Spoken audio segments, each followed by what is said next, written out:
আসসালামু আলাইকুম। ইনশাআল্লাহ আশা করি সবাই ভালো আছেন। আলহামদুলিল্লাহ আমিও ভালো আছি। যে যেখান থেকে আমার ভিডিওটি দেখছেন সবাইকে অসংখ্য ধন্যবাদ ও সর্বতি ভালোবাসা রইল।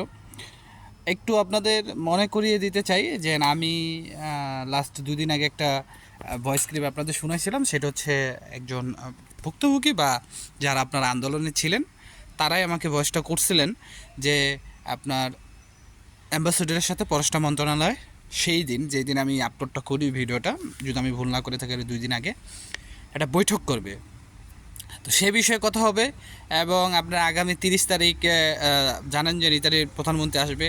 তো ইটালির অবস্থা আপনারা অনেকে জানতে চান, ইটালির অবস্থাটা কি হতে পারে, একটু জাস্ট আপনাদের ধারণা দিব আর পেটভুতরা এবং ইতালি অ্যাম্বাসি নিয়ে কথা বলবো। তো ইনশাল্লাহ ভিডিওটা পুরোটা দেখার চেষ্টা করবেন।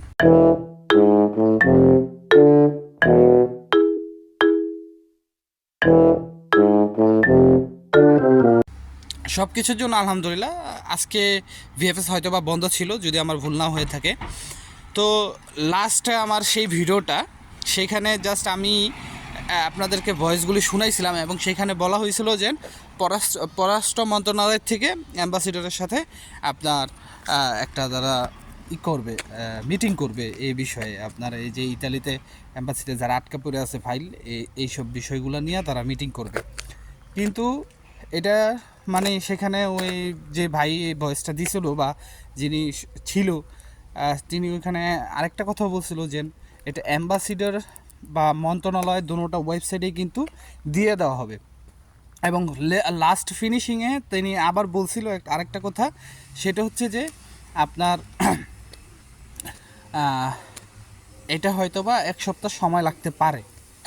ঠিক আছে, তো এখন ওই 1 সপ্তাহ সময় যে লাগতে পারে ওই সময়টা আমাদের বুঝতে হবে বা ওই সময়টা পর্যন্ত আমাদের অপেক্ষা করতে হবে।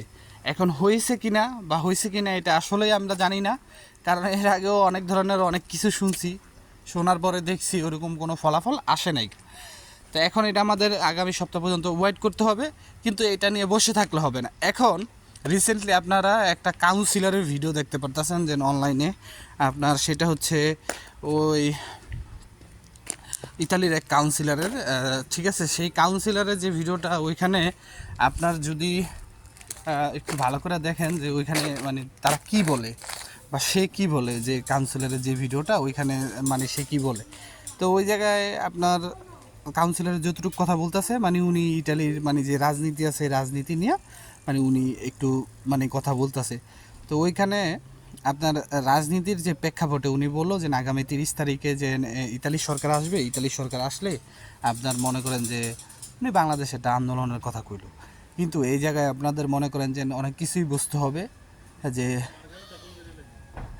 অনেক কিছুই বুঝতে হইব যে আপনার মনে করেন যে আপনি একটা বাংলাদেশের মনে করেন যে প্রধানমন্ত্রী আসবে, প্রধানমন্ত্রী যে আসবে আপনার এই জিনিসটা বুঝতে হবে। প্রধানমন্ত্রী যদি আসে, আপনারা যদি এরকম একটা মানে তার অবশ্যই তো প্রধানমন্ত্রীকে প্রোটোকল দেওয়া হবে, কিন্তু সেই প্রোটোকলের ভিতরে কি আপনারা আদৌ কি এই আন্দোলনটা করতে পারবেন?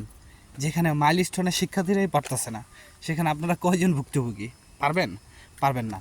দ্বিতীয়ত যে এটার দুইটা সাইড আছে, ঠিক আছে, একটা পজিটিভ একটা নেগেটিভ। আপনি সরকারের সামনে আন্দোলন করলেন, ভালো ভালো কথা, বেশ ভালো কথা। এমনিতেই নতুন যে ফ্লোসি নিয়েছে এই ফ্লোসি নিয়ে সরকার পুরো চাপে আছে, ঠিক আছে।